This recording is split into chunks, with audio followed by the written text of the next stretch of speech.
C'est avec une émotion particulière que j'ouvre ces Assises 2016. Votre petit ticket pour le repas de midi, la liste des exposants. Car l'environnement, au sens de ville verte, est une composante essentielle de la demande sociale et de la qualité de vie. L'ensemble des acteurs du domaine public se retrouvent ici aux Assises.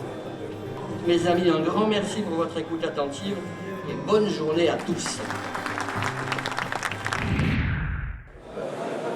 Nous sommes allés déjà, Christophe Audebert et moi-même, aux Assises du fleurissement, dans le but d'avoir des informations sur l'obtention d'une fleur supplémentaire, puisque nous sommes village fleuri, une fleur. Et pour avoir une fleur supplémentaire, c'est une question de cadre de vie en général. Hein.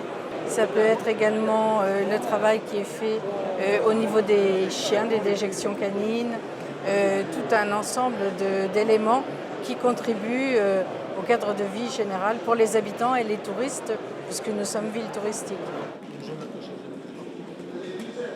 Voilà, on ramasse. Hop. Ensuite, donc, on jette dans une corbeille.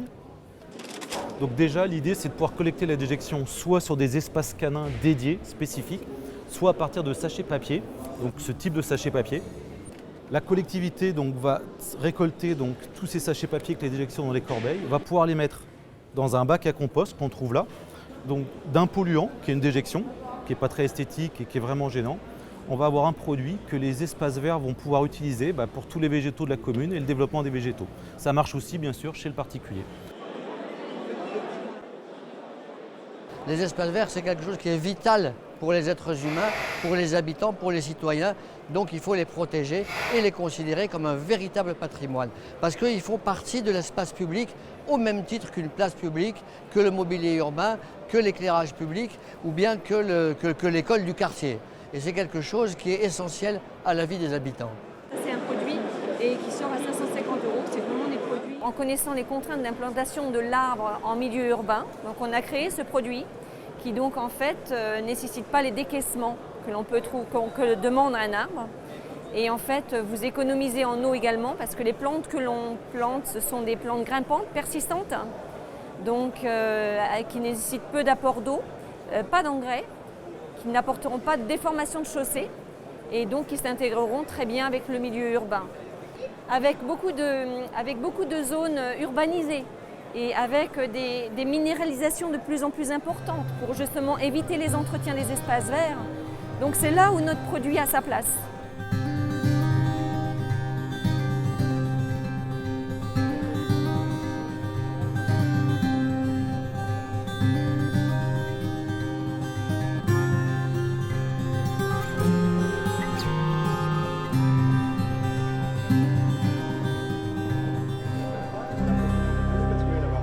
Maintenant, tout simplement, voilà, on a 4 modes d'utilisation. Il y a 10 ans, on disait aux jardiniers je ne veux pas voir une seule herbe en ville, il faut que ce soit absolument net comme une salle de bain, on disait ça comme ça.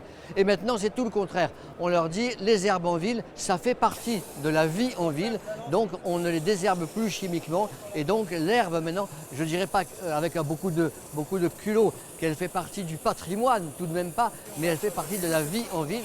On va à la fois détruire les mousses qu'on voit ici et également les plantes qu'on voit ici. Celle-ci, dans 3 jours, elle va commencer à se détériorer en partie aérienne.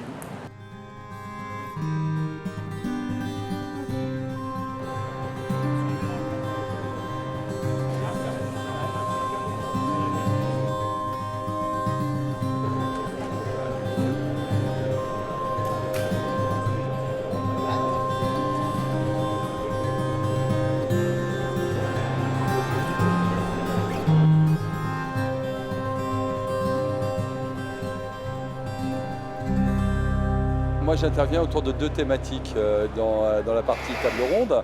La première thématique, c'est quel changement voit-on dans la façon d'aménager les espaces verts et les espaces publics en France en ce moment. On fait référence notamment à la démocratie participative, avec les réseaux collaboratifs municipaux, avec les nouveaux sites internet comme celui de Paris qui dit « Madame la maire, j'ai une idée » où on demande à la population de s'exprimer préalablement au projet sur ce qu'ils attendent de ces projets, ce qu'ils veulent en complément de leur habitat. Et nous, on a un rôle plus aval où on essaye d'agréger tout ça pour en faire un projet d'intérêt général.